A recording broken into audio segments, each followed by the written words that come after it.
Hi, Professor Marcelo here from Gracie Barra Sainte-Anne. Today I have Hannah Gabizon, a child behavior advisor, founder of Loving Our Littles, to talk about emotions.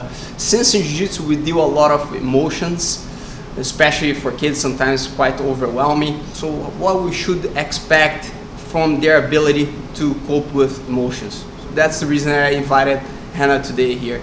Pleasure to have you. Thank you. It's great to be here with you as well.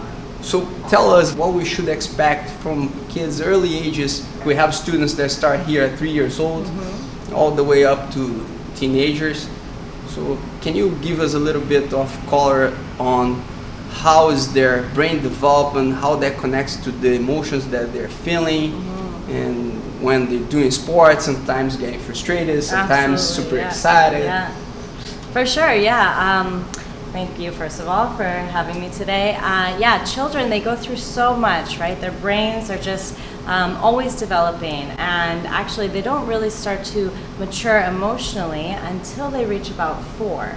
So anytime before, when you're speaking with children, like let's say 3, they are just living on the edge of their seat. They just do whatever comes to their mind because they're not really thinking through things before they react.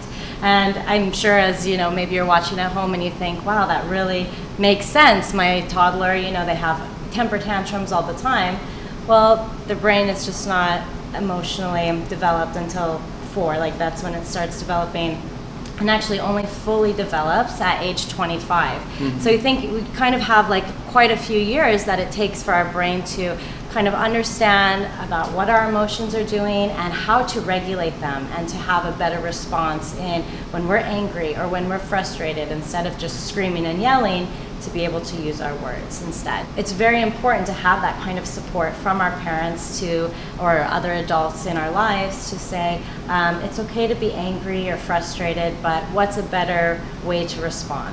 So, just from that point, if they have that support and encouragement as they get older and develop, then they're able to remember, okay, you know what, it's okay to be angry. I mean, we all have emotions, right? And so it's very important to realize that having emotions is okay, but it's important to understand what's a better way to respond and how we actually can use our words when we are frustrated. And I think sports can be a great outlet for that, because we do have all of that energy and sometimes frustration, but you can get that energy out and use proper techniques to be able to express yourself.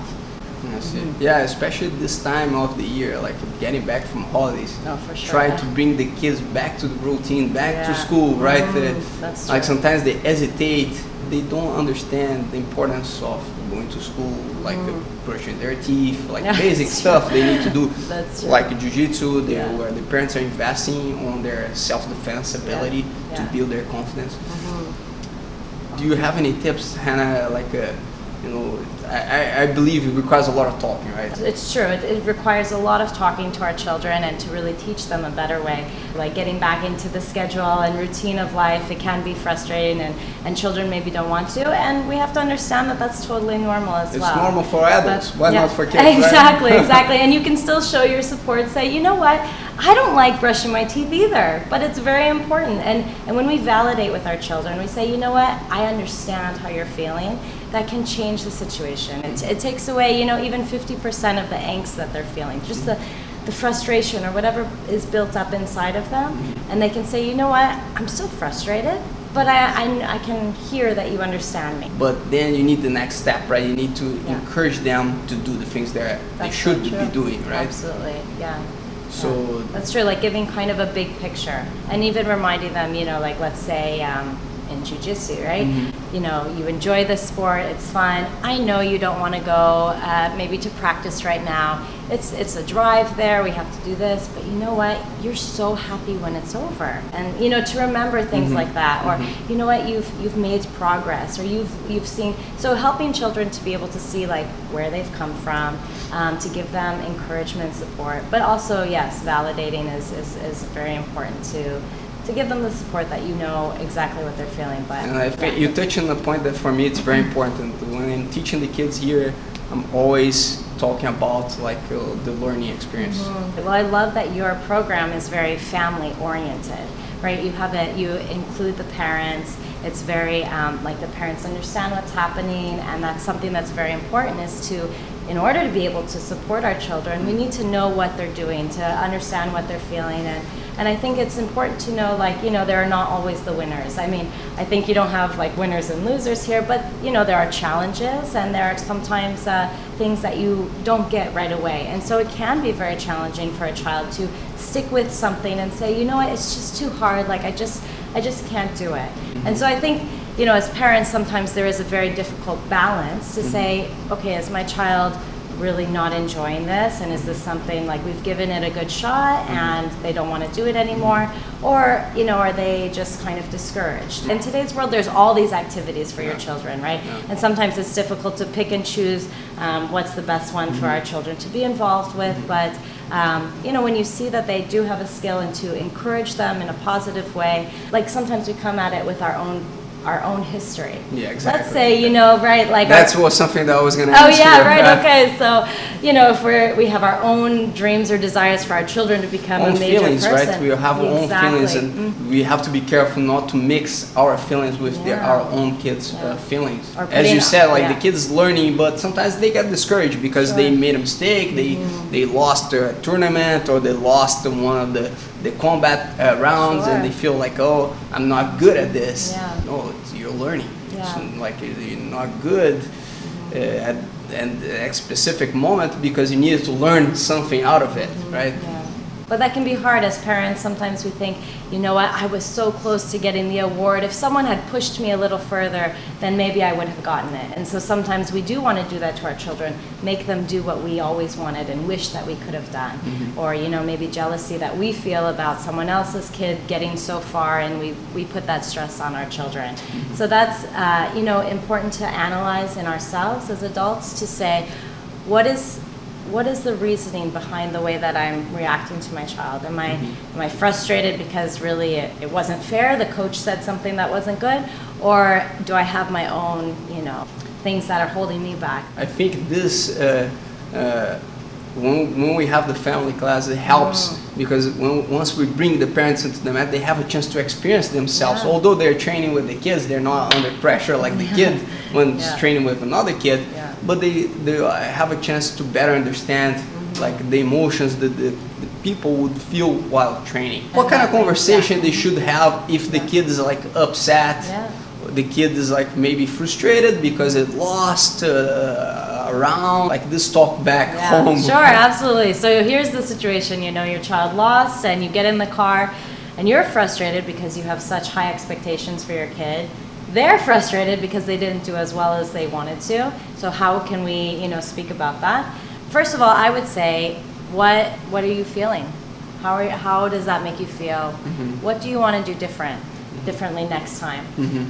You know, we do have like 2 ears and 1 mouth, and often we just want to speak, but it's very important to listen. And through listening, you can also validate. You know what? I'm so sorry that you lost. I know that you wanted to do better. What is your plan for next time? What would you like to do better? And when you kind of come along your children and support them and, you know, have empathy with them, like, I know that really it's a bummer. It's really, I don't like losing. It makes me sad to lose. But how there's always a next time. That's always the good news. It gives them something to look forward to, how they can be confident and they can be inspired, right, for the next time to say, you know what, I really do want to train more.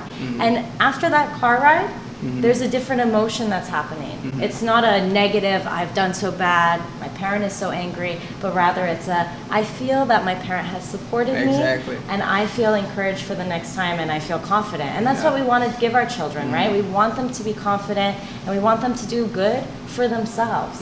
And I believe from early ages that support you know, makes a huge difference in their confidence as well, right? It gives them the confidence, oh, I can do this again. I like it. So they will relate to the emotions they have in general, and given the support, I think it makes a big difference. It's always important to know that you have a second chance, or that you can do it another time, you know, because if there's only one chance and you never have another chance, it's so much pressure. Yeah. And at 3 especially, it's too young to have that kind of pressure, or even at 8 or at 16. You know, we want to know that we have another chance, that we can do it better next time. And that's what learning is all about, right? Yeah, exactly. And that really creates like healthy just pathways in their brain to think, you know what, I can do it again, to have confidence in who they are and to try hard. That's what we want for our children, is to really try hard and to be people who go get things, rather than maybe discouraged. And I know that parents want to support their children, and what better way to do it through sports, where you do have another chance, that one competition wasn't everything, that you're going to be able to work hard again, and it gives them confidence to see their own ability, that they've been disciplined to really work hard and see that paying off as well. So. You touch in a subject that I want to ask about, like how discipline and routine can impact kids' lives. Well, I think routine is almost the most important thing. I think that kids don't want to be the leaders. They want to rely on their parents, to know that their parents are going to lead them, that they know whatever their parent is going to do, they can trust their parents, right? That they know that they can rely on them and that they are safe. When children get to do whatever they want, there's no security there, because they are the leader. And children aren't meant to be leaders, because they're supposed to look to their parents and to be guided in a way. So even if they fight against the routine, they really do need it in their lives, and it gives them like a very healthy development, because they know that they can expect things, and they also learn that they can really trust the adults in their lives, that their parents are going to look out for their needs, and that they know they can expect those things. Yeah, I totally relate to that. We see in our classes here, like when we start with the warm-up. The warm-up is a routine. That's it. And I think start to build their confidence, because they know what to do already. And kids love knowing what to do. They love knowing what to expect. They love being confident, because they know what's happening next. Exactly. I think discipline as a sport is so important, because it gives children like the feelings like they've worked really hard at something, and they see their progress, and you know, it gives them confidence that they know something, that they've really worked hard at something. And you know what, you know, with anything, music lessons or sports lessons, you know, you just have to work really hard to get to the next level. What's, in your opinion, the time where parents should seek for help while like dealing with kids' tantrum? Kids are like not obeying, not going, doesn't want to go to school. Everything becomes like kind of chaotic, getting back to schedule, being on time, like basic things, right? Yeah. Well, that's actually exactly what I do. I help parents, give them tools that they can have a better communication with their children. Let's say things are completely out of control, and they just, you know, their child doesn't listen, or just screaming, or having trouble in school with the way that they react. My hope and desire is to be able to educate parents, to give them tools to say, you know what, that there's no problem too hard that we can't solve. You know, that there is always a solution, that we can always find some way to help our children, because you know what, children, when they wake up in the morning, they want to get it right. You know, and so we can really come alongside our children, and we can say, you know what, today's a new day, and we can actually have better tools and ways to speak to our children that can invite cooperation. Doesn't that sound great? Inviting cooperation. It's like no work, right? Because once we can change the way that we speak with our children, there's like a whole new interaction and cycle that we can have. So yeah, for any parents who are looking for help or anything like that, you can check out my website. It's lovingourlittles.com. Thank you. It was a pleasure to have you. It's great being here. Thank you so much. See you in the next video.